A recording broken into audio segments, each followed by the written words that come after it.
Hello students, this is advocate Neeraj Kumar Gupta.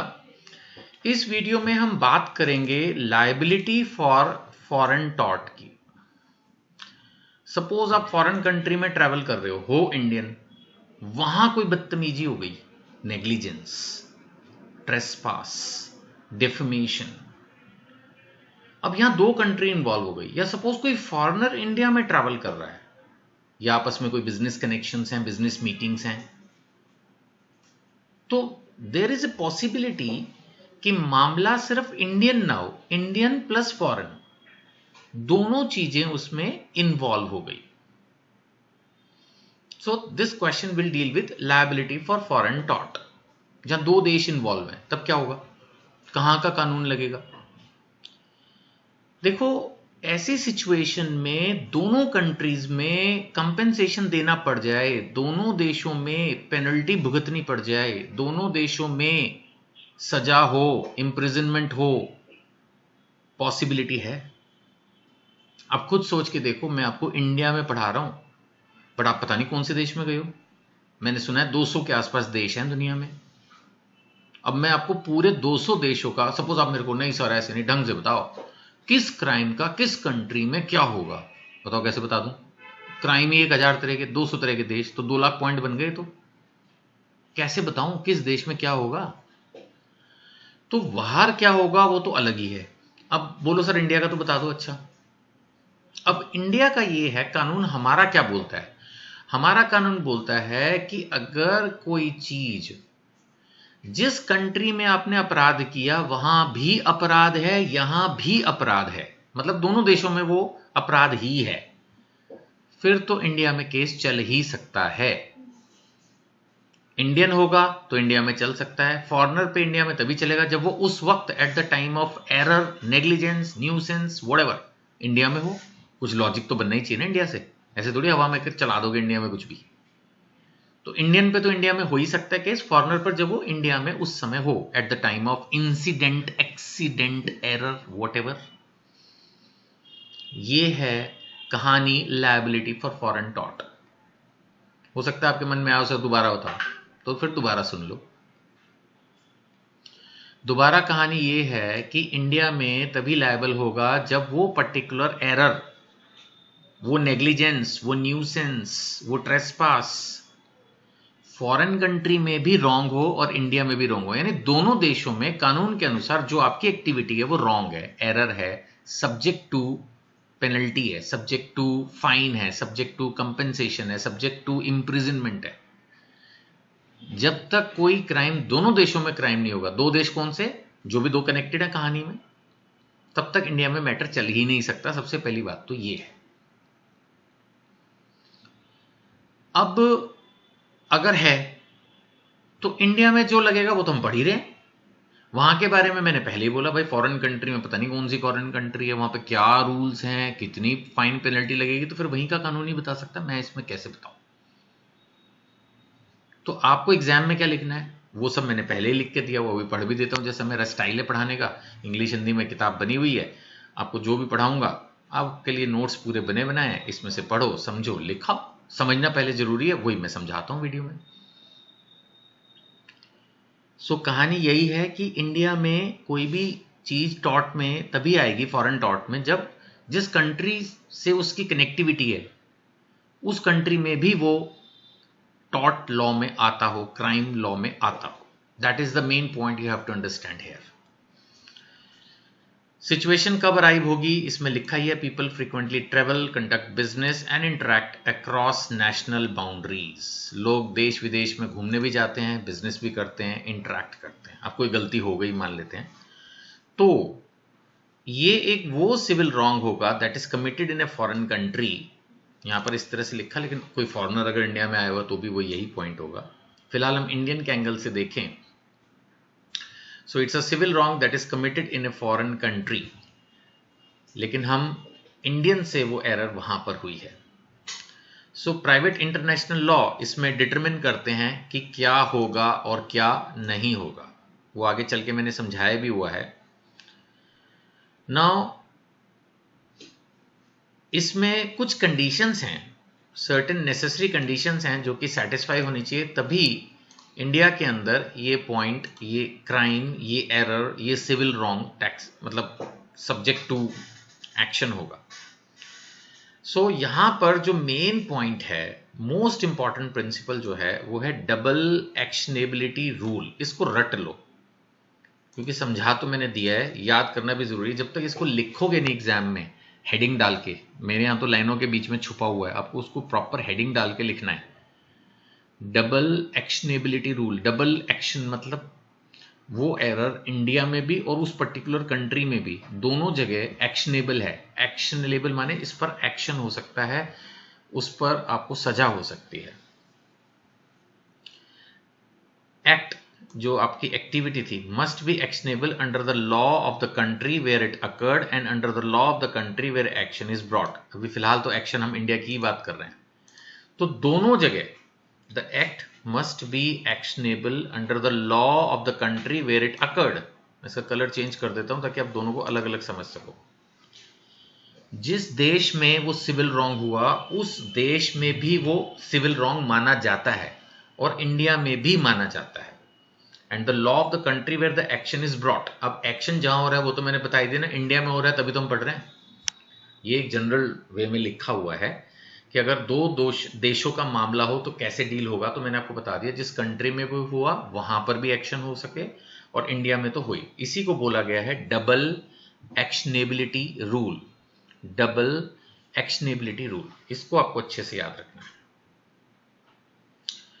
अब meaning इसमें लिखा है, a foreign tort is a wrongful act committed in one country but adjudicated in the courts of another country. यानी कि विदेश का कोई मामला एक पर्टिकुलर कंट्री में डील हो रहा है, इंडिया में डील हो रहा है और मामला विदेश का है, ऐसे ही समझ लो फिलहाल, सिंपल।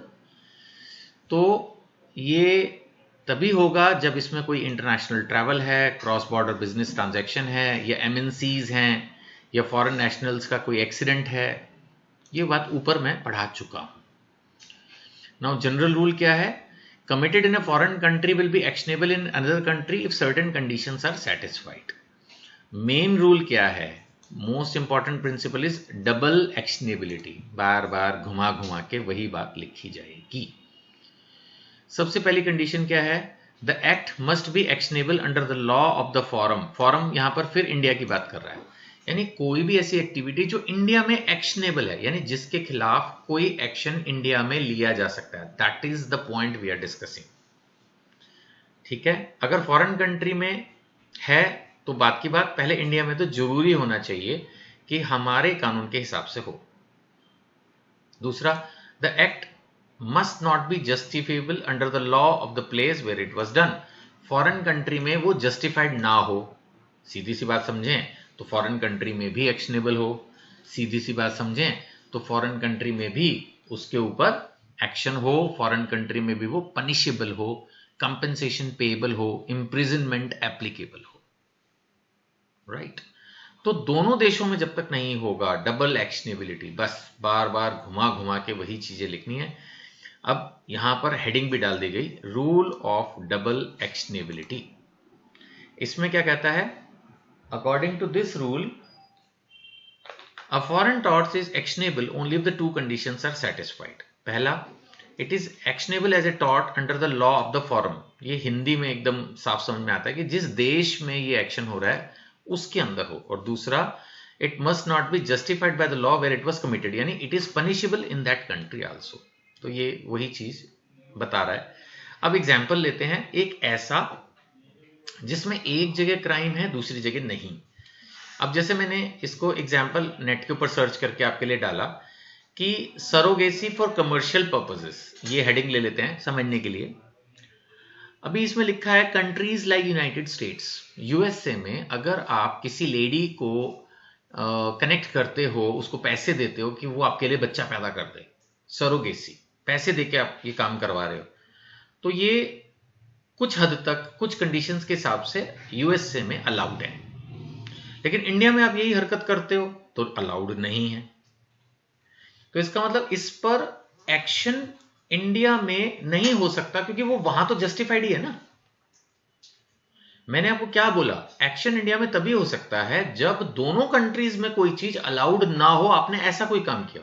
अगर एक जगह अलाउड है एक जगह नहीं, तो इंडिया में खासकर मैं बात करूं तो अब इंडियन कोई फॉरेन कंट्री में जाकर, यूएसए में जाकर सरोगेसी करता है तो उस पर एक्शन नहीं हो सकता, क्योंकि यूएसए में तो अलाउड ही है ना। हमारी बात यही चल रही है कि इंडिया में तभी आप पे एक्शन हो सकता है जब आपने फॉरेन कंट्री में कोई ऐसी हरकत की जो फॉरेन कंट्री में भी अलाउड नहीं है, इंडिया में भी अलाउड नहीं है। अब इसका हम एक उल्टा एग्जांपल लें। यहां लिखा है कि इंडिया में ये नॉन पेड बेसिस पर अलाउड हो सकता है, यानी सपोज किसी से आप रिक्वेस्ट करते हैं या रिश्तेदारी में, मित्रता में आप ये काम करवा रहे हैं तो अलाउड है। लेकिन वहीं लिखा है कि फ्रांस एक ऐसा देश है, एग्जाम्पल है, जिसमें इवन आप नॉन पेड बेसिस पर भी नहीं कर सकते। अगला एग्जाम्पल है, in India surrogacy where a woman carries a child without receiving payment is legally permitted. Surrogacy का ही उल्टा एग्जाम्पल भी मैंने नेट से ढूंढ के डाला आपके लिए। यूएसए में कमर्शियल बेसिस पे अलाउड है, इंडिया में ऐसे समझ लो कि रिश्तेदारी में या मित्रता में अलाउड है, बट फ्रांस में वैसे भी अलाउड नहीं है। तो अब जब तक दोनों में डिसअलाउड नहीं होगी कोई चीज, तब तक पनिशेबल नहीं हो सकती। बात समझ में आ रही है? आगे एक और एग्जाम्पल है, इसमें एग्जाम्पल दिया गया यूथनेसिया का, मर्सी किलिंग, कोई आदमी बहुत बीमार है तो उसको मार दो। अब यहां एग्जाम्पल लिया, नीदरलैंड्स में ये अलाउड है बट इंडिया में अलाउड नहीं है। तो बहुत ज्यादा एग्जाम्पल्स में जाने की जरूरत नहीं है। लॉ ऑफ टॉट आप पढ़ रहे हो, फॉरेन टॉट के ऊपर एक शॉर्ट नोट अगर आ जाए 2 4 5 10 नंबर में, तो इतनी कोई डीप नॉलेज की जरूरत नहीं है कि कौन सी चीज। मैं सिर्फ जानबूझ के गूगल के थ्रू ये एग्जाम्पल निकाल रहा हूं, आप भी निकाल सकते हो कुछ ऐसे एग्जाम्पल जो एक कंट्री में अलाउड है दूसरी में अलाउड नहीं, ऐसा होता है कुछ चीजें। अब इंडिया में एग्जाम्पल ले लो, इंडिया में कुछ स्टेट्स ऐसे हैं जहां पर आप एल्कोहल ले सकते हो रेस्टोरेंट में, और कुछ हैं जहां पर ड्राई स्टेट है वहां पर अलाउड नहीं है। इंडिया में ही ऐसा है, स्टेट वाइज भी कहानी अलग अलग है, बट ओवरऑल तो लॉ इंडिया का सेम है, लेकिन फिर भी कुछ चीजें इंडिया में भी स्टेट वाइज तक अलग है। तो फिर फॉरेन कंट्री और इंडिया में तो लॉ अलग अलग हो ही सकता है। सो एक केस लॉ है इंपॉर्टेंट, अगर आप इसको याद रख सको, फिलिप्स वर्सेस आयर का। इसके अंदर बस ये डबल एक्शनेबिलिटी के ऊपर डिसीजन था कि हाँ भाई, जब तक दोनों कंट्रीज में, मैं यही बात मेरे ख्याल से 10वीं बार बोल रहा हूं, अब तो दिमाग में घुस गई होगी, कि कोई भी चीज इंडिया में एक्शनेबल तभी होगी जब दोनों देश जो इन्वॉल्व हैं, जहां क्राइम हुआ और इंडिया ऑब्वियसली हम जिसकी बात कर रहे हैं, जब तक वो पर्टिकुलर एक्टिविटी दोनों ही कंट्रीज में पनिशेबल ना हो तब तक नहीं माना जाएगा। Right? Importance of the rule यही है कि आदमी कंफ्यूज ही ना हो जाए कि वो अपनी तरफ से फॉरेन कंट्री में कुछ ऐसा कर रहा है जो वहां अलाउड है, और फिर भी इंडिया में आके उसको पनिशमेंट मिल रही है कि भाई तूने ऐसा क्यों किया। ओके, कभी वहां मैं जहां गया वहां तो वो चीज अलाउड थी तो इसलिए कर रहा था। तो सिर्फ इस ग्राउंड पे कि तुम इंडियन हो तो तुम्हें हम इंडिया में पनिश करेंगे क्योंकि ये चीज इंडिया में अलाउड नहीं है। बट वो तो बोलेगा ना, लॉजिकल है कि भाई मैं तो इंडिया में नहीं था ना, जिस समय जो तुम बोल रहे हो, मैंने जो भी एक्टिविटी की, मान लेते हैं किसी पर्टिकुलर कंट्री में अल्कोहल लेना अलाउड है पब्लिक प्लेस में, मान लेते हैं, या कोई पर्टिकुलर ड्रग्स अलाउड है, सिगरेट अलाउड है, स्मोकिंग अलाउड है, पता नहीं, प्रोस्टिट्यूशन के बारे में मैं कमेंट नहीं कर सकता, हो सकता है कोई कंट्री हो जहां पे वो भी अलाउड है।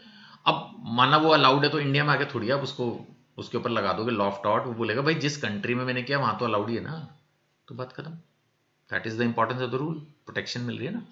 कंक्लूजन में भी मोर और लेस वही बातें हैं।